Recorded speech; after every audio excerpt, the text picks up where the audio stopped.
Congressmember Stephen Horsford, Democrat of Nevada.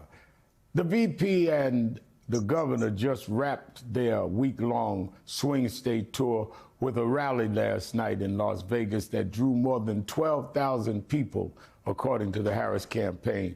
Congressman, you were there among the speakers last night.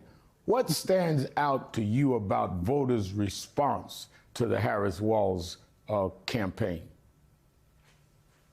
Well, Reverend Sharpton, it's great to be with you. I'm here at a Nevada for Black Women's for Harris event.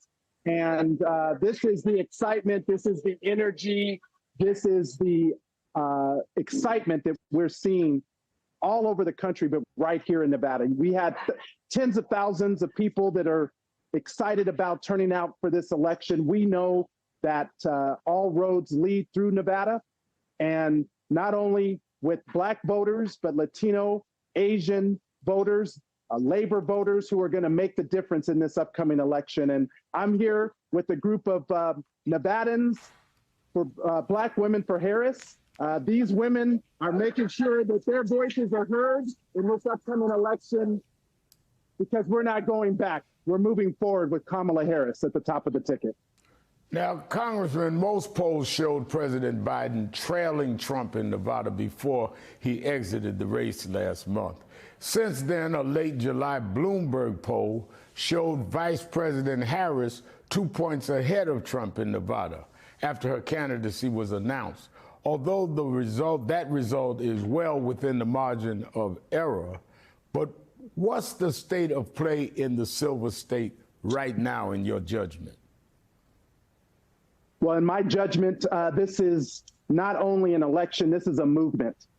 It's a people-powered movement. This is a movement that is going to center the people in the policy to move our country forward. And there's no one better prepared, no one better qualified to do that than our Vice President Kamala Harris and her running mate, Governor Tim Walz. It's because they understand the importance of advancing work, wages, and wealth for all Americans, but especially for Black Americans. I'm proud that the Congressional Black Caucus has been working alongside the Vice President before she was named our nominee, and that she's going to continue to advance these issues. Here in Nevada, those issues resonate with the people. They are excited, there's energy, there's enthusiasm, and in fact, the rally last night was electrifying. That's how I felt about it. And that is why we're going to do everything that we can to turn out votes, going to the doors, talking to voters, getting on the phones. We've got 86 days to make history and to make Kamala Harris the 47th president of the United States. Vice President Harris has the support of the Culinary Union, representing 60,000 workers in Las Vegas and Reno.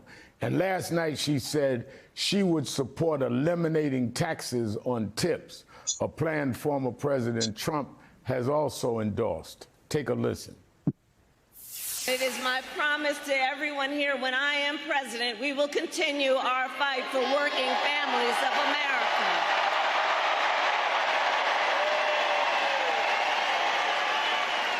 Including to raise the minimum wage and eliminate taxes on tips for service and hospitality workers. Now, Trump took to Truth Social to complain that Harris had copied his plan and has no ideas of her own. What are your thoughts on eliminating taxes on tips, and what are you hoping to see in the vice president's full economic platform that she's expected to release this week? Well, Reverend Sharpton, as you know, Donald Trump only cares about one thing, and that's himself. He doesn't care about lifting up workers. That is why the vice president outlined her plan to give workers a raise to make sure that we raise the federal minimum wage, and to eliminate the tax on tips, which disproportionately affects women and women of color. In fact, we've got states overwhelmingly that pay as little as $2.13 an hour. Those are poverty wages. You cannot pay the rent on those wages, and you can't pay the rent on a tip.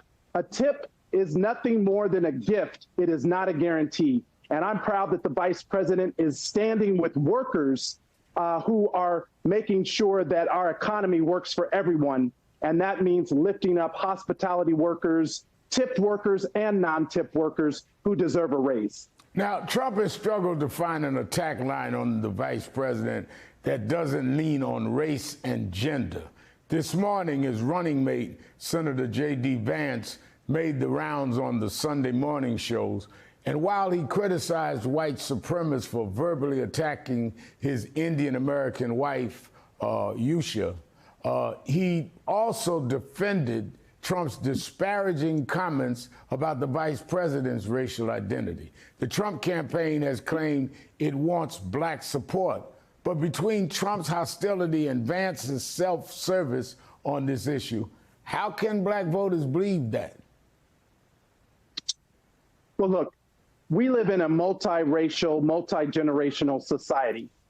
Unfortunately, Donald Trump and Trump's Project 2025 wants to roll back all of these protections. And in fact, when they attack the vice president's racial identity, they're really attacking all of us as Americans, because we are the multiracial society that he's against. But guess what? We're not moving back.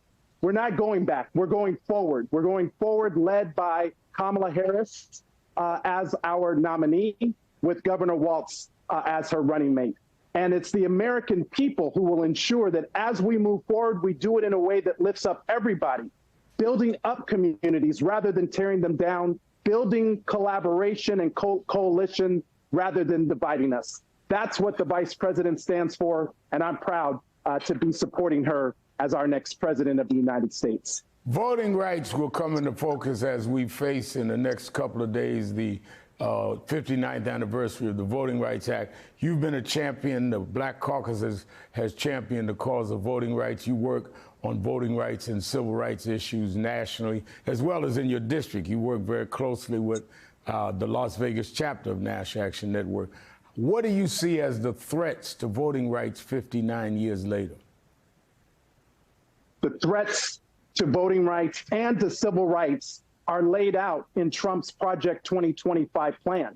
They're talking about not only eliminating the Department of Education, they're talking about taking away fundamental civil rights. They're talking about weakening protections under federal law. That is the blueprint that Donald Trump and Trump's Project 2025 has laid out. And that is why this election is so consequential, not only for us to win the White House and the presidency, but to make sure that we take back the majority in the House, electing Hakeem Jeffries as our next speaker, which will also make history, and protecting the Senate so that we can continue to nominate and confirm judges, because the next president of the United States will likely appoint not just one, but more than one Supreme Court justice. So this is very important to all of our rights, from voting rights to civil rights to a woman's right to protect her own health care. This is the issues that are on the ballot this November, and that's why we're going to turn out like never before in 86 days and win for the people, because when we fight, we win. Thank you for being with us, the chair of the Congressional Black Caucus, Congressman Steve Horsford.